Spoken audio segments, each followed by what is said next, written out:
Cerberus ASMR, and today we're going to be looking at the April 2001 edition, which is volume 143 of Nintendo Power. And in this one, the Game Boy Advance arrives.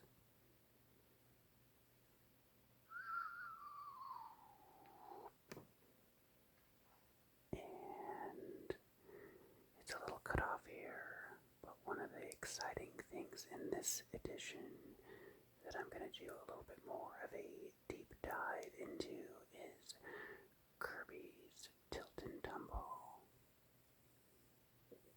So let's get into this one.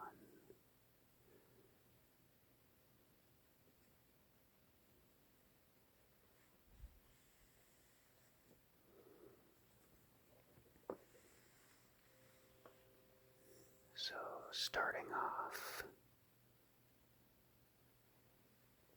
we have the player's pulse, as always, which are letters that have been sent into Nintendo Power.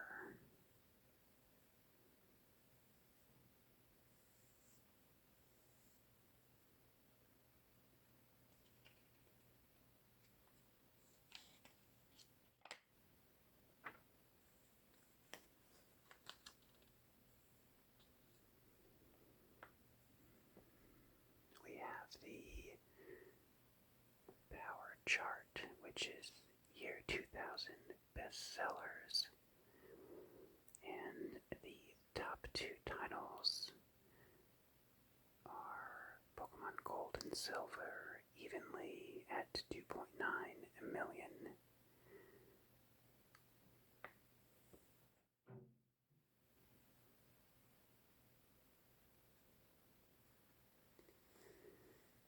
And then right here, there's an interesting question that says, this person found a weird website for a Game Boy Color emulator, which lets you play Game Boy games for free on your computer, asking if it's illegal.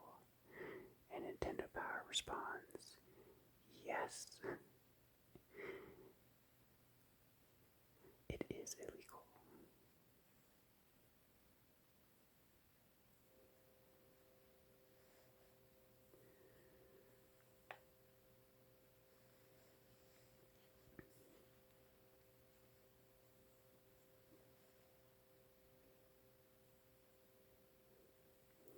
This person is writing about Wario and if his heart is okay.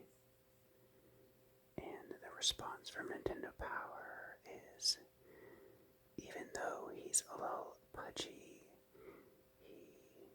he stays in shape by playing tennis and playing golf. We really need another dedicated Wario game. I vote for Wario World 2.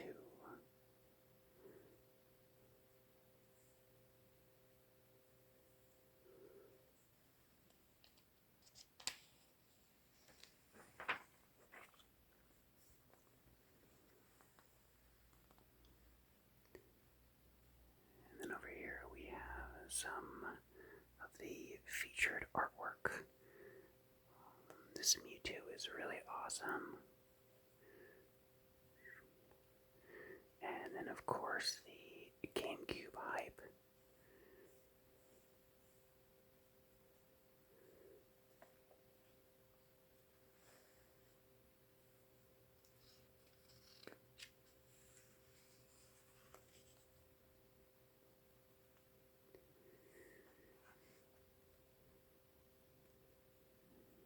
Game Boy takes to the air. This was a special dongle that for some titles like Pokemon Crystal, you could connect your phone to the Game Boy Color, and you could exchange game data and send and receive email. The future was here.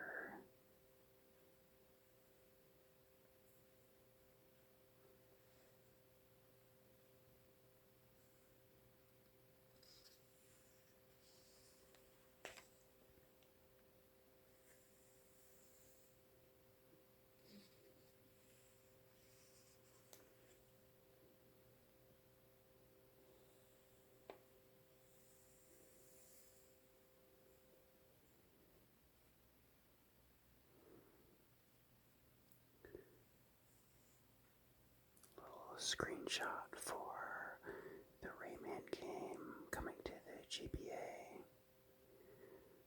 I wonder when and if we're ever going to get another Rayman game.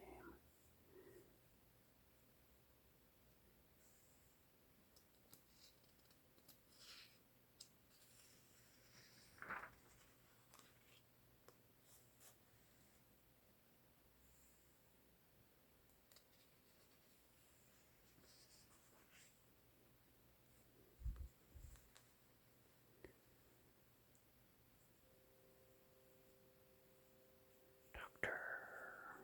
Mario 64.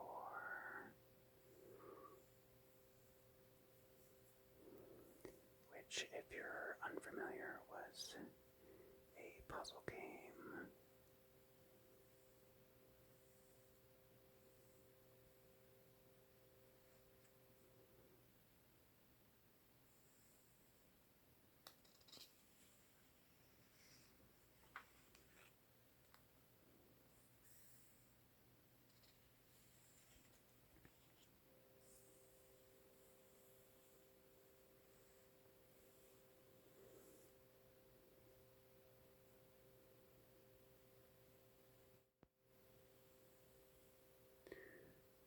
A little history of Dr. Mario right here.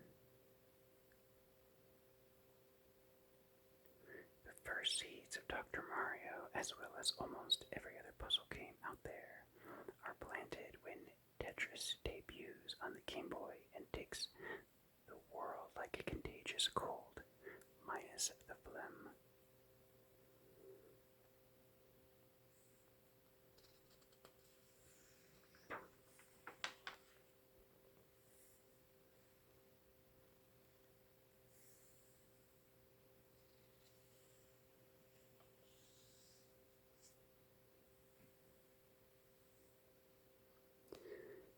The diagnosis was that it was fun.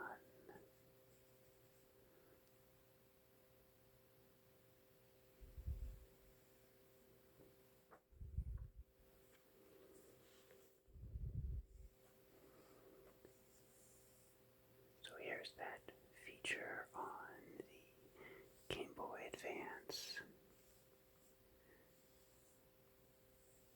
which, if you've ever played the original Game Boy Advance, you probably know that one of the hardest things to do was just to see the screen because there was no backlight on the original GBA. So you had to point your screen at a light source or have a worm light.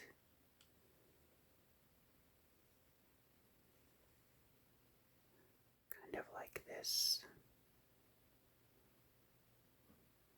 which is one from the Game Boy Color.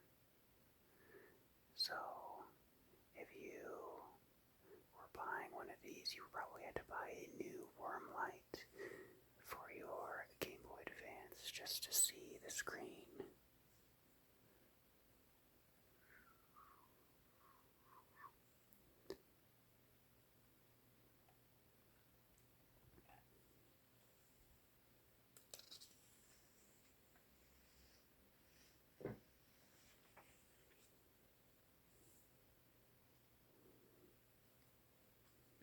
this article talks about some of the advancements of the system, like these pre-rendered still images that could be displayed on the screen. If the original Game Boy Advance had had the backlit screen that the SP had, it would be crazy to see if that would have changed anything, because it was already successful, but having that screen would have just made it a whole new level, I think, from day one.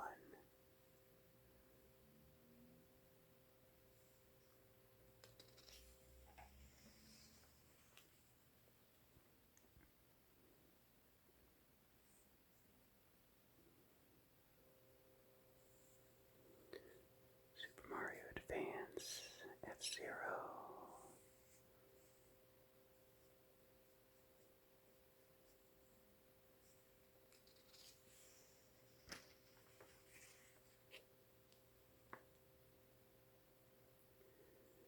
Here's a ton of other games that were being previewed.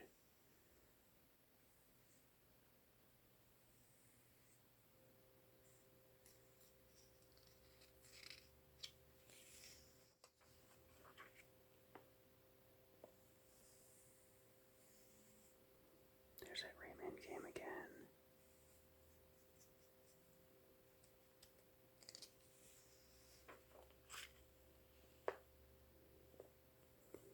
Alright, here's a little special feature on Mario Party 3. And it has this fold-out poster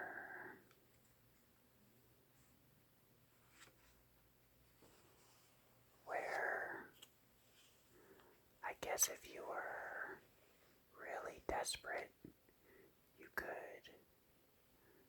play a little game on the back of this poster, and they suggest that you cut these out and put them on the board. But if you did that, you would be cutting into the image on the back. So thankfully, this wasn't done, so we can still see everything as it originally was.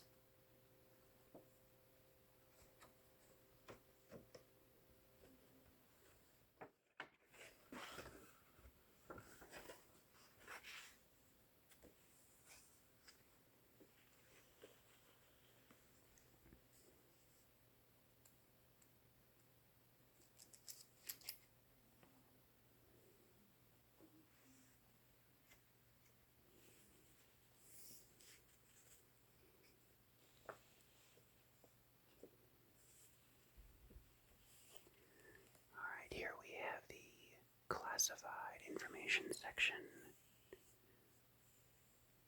There's just a ton of codes and different things you can do for Banjo-Kazooie.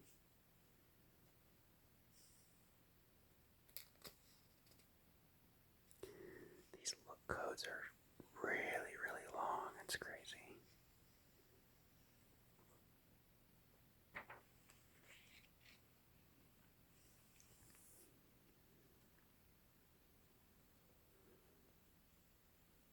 Harvest Moon 64.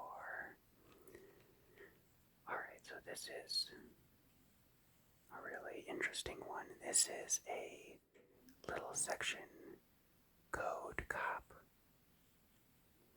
And if you were playing Pokemon back in the early 2000s, you may have heard that there was a rumor that you could get Mew under the abandoned vehicle near the SS Anne in Pokemon Red, Blue, and Yellow, and you could use strength to move the truck and have a chance to catch Mew.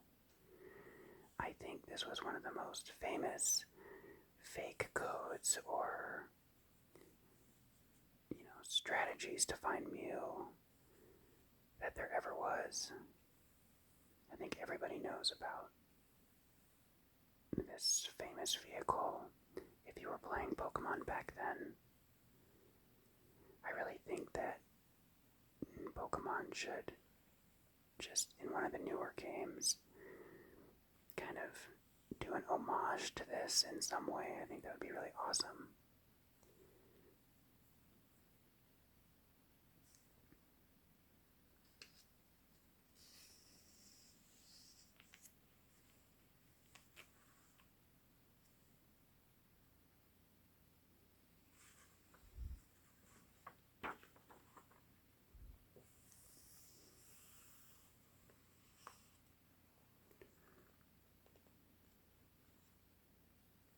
A hero for all ages.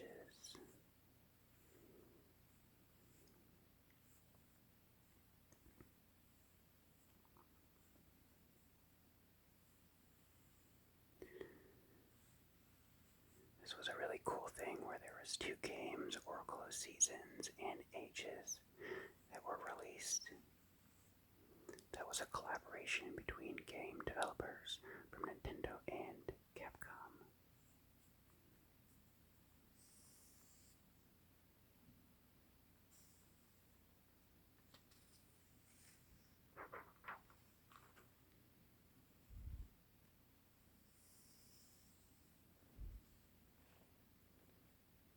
Oh, this is so cute. Moosh, moosh, moosh, moosh, moosh, moosh.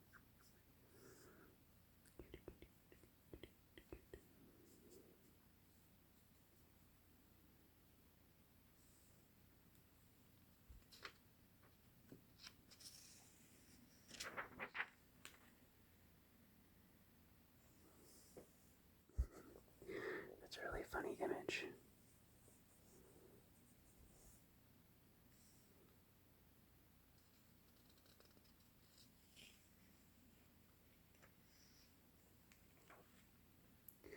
Okay, here we go. This is really what I wanted to talk about in this edition, is Kirby Tilt in Tumble.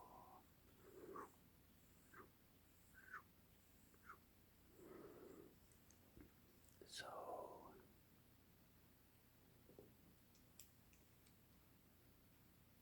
in this game,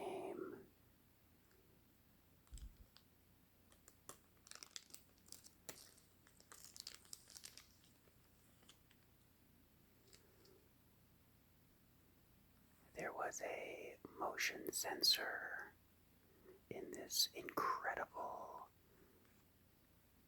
clear pink plastic cartridge. And with this technology, you would control Kirby by tilting your Game Boy Color.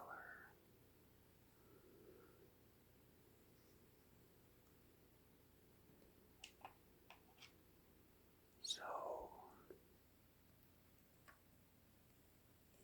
you would have your Game Boy and you would tilt it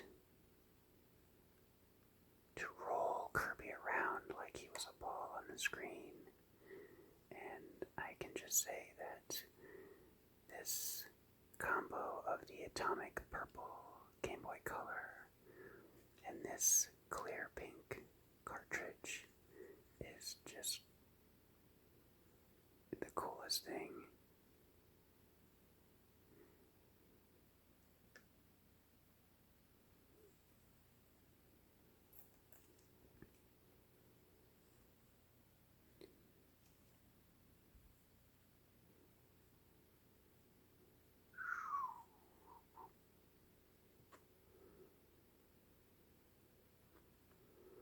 So, if you've never seen this cartridge before, you can just see now how awesome it is. And of course, back then, games came with these awesome full color introduction to the characters and the controls. Of course, features some helpful hints.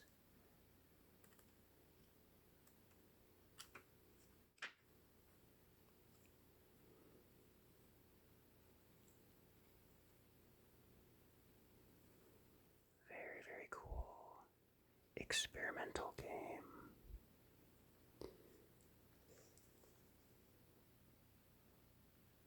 And I know some people definitely did not like this, and I have strong memories of first playing this game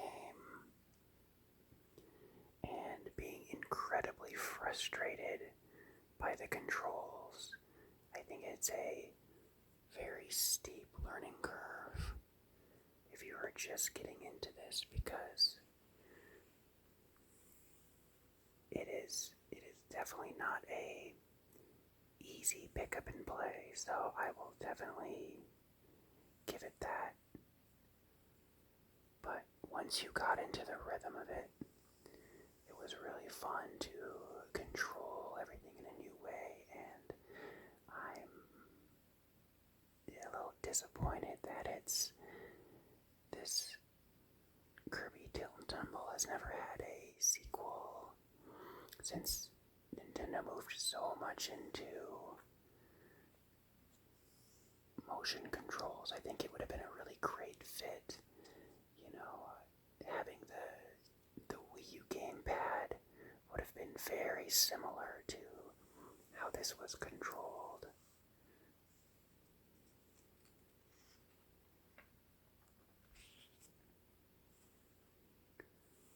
So let me know if any of you have ever played this game before, and if you liked it or you thought it was the worst thing ever. That's fair too, because like I said, it was not the easiest game to just pick up and play. And I definitely remember wanting to toss my Game Boy Color in frustration when I was first starting to play this, but you just have to stick with it.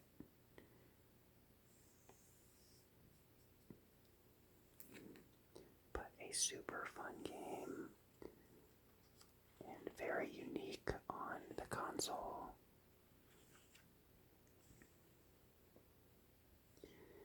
And then, of course, like a lot of Kirby games, you had 5 mini games that you could play. Burst a Balloon, Hurdle Race, Do the Kirby, Roll-A-Rama, and Kirby's Chicken Race.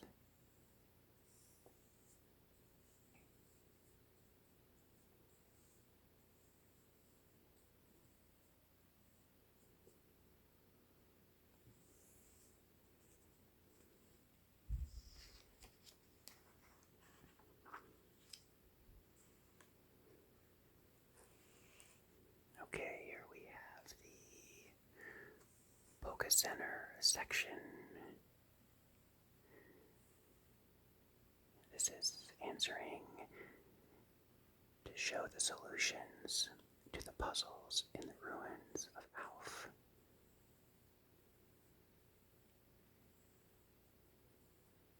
And then asking about the move False Swipe, which always leaves a Pokemon with 1 HP, which is really helpful for catching difficult Pokemon.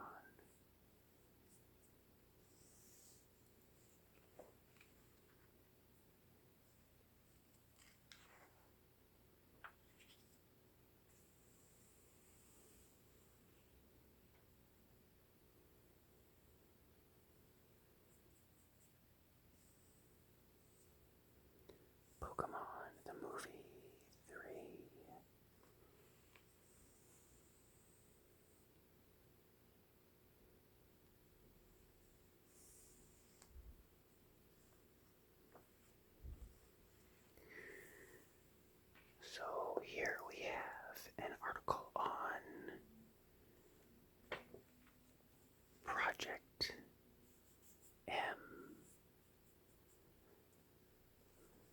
use real-world warp pipes,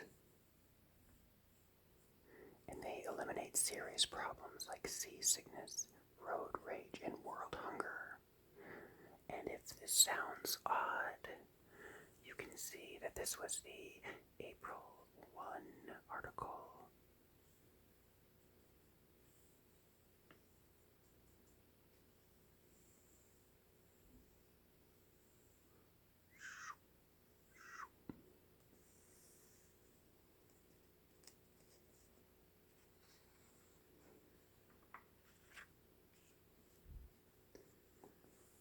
Alright, next up we have the Counselor's Corner.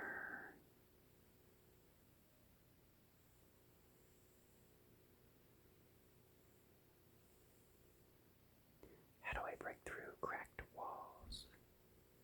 And for that you will need Bombette.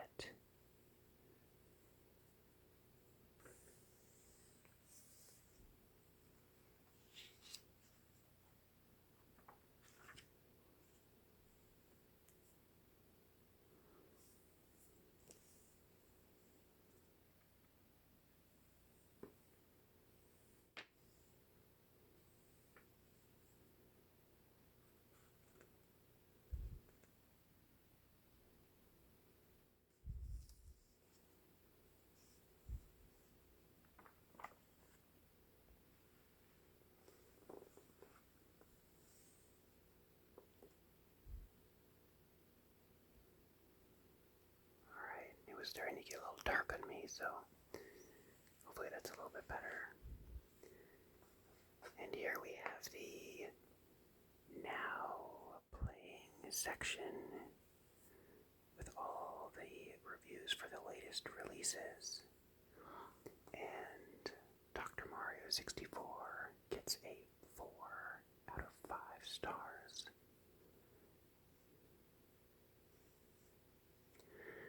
Sonia says, I love it, but gave it only 4 stars, so that's a little odd.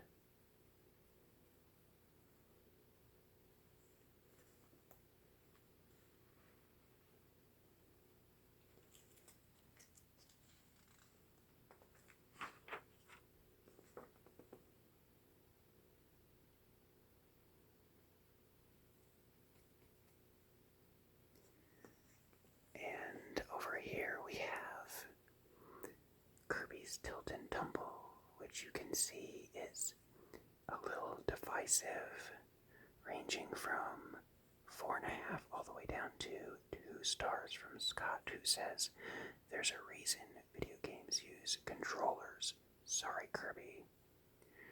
So I'm guessing Scott did not like the Wii or Wii U or Switch games with motion control, so he probably was not, if I could go back in time, give Scott a heads up that maybe Nintendo games aren't going to be great for you for a while. But, like I said, understandable. It was very difficult to get the hang of it first, and I don't know if I would even have the patience for it anymore, but when you're young and you have unlimited time, it's definitely something that's worth playing.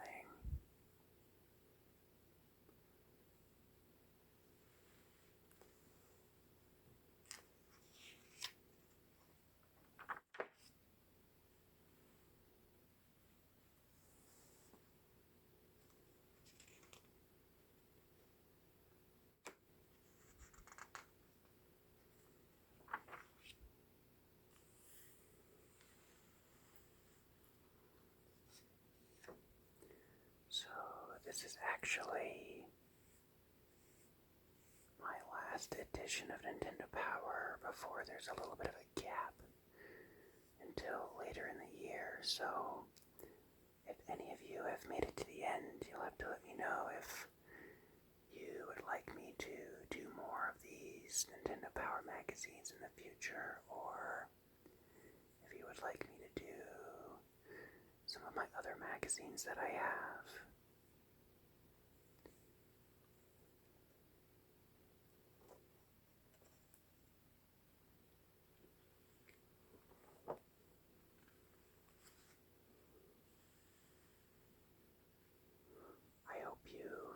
is relaxing and a fun little blast from the past, talking about the Game Boy Advance, and funnily enough, the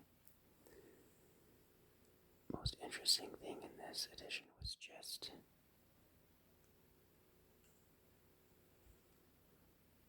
Kirby's Tilt and Tumble, which of course was not a Game Boy Advance game, but how can you argue with a cartridge that looks like this?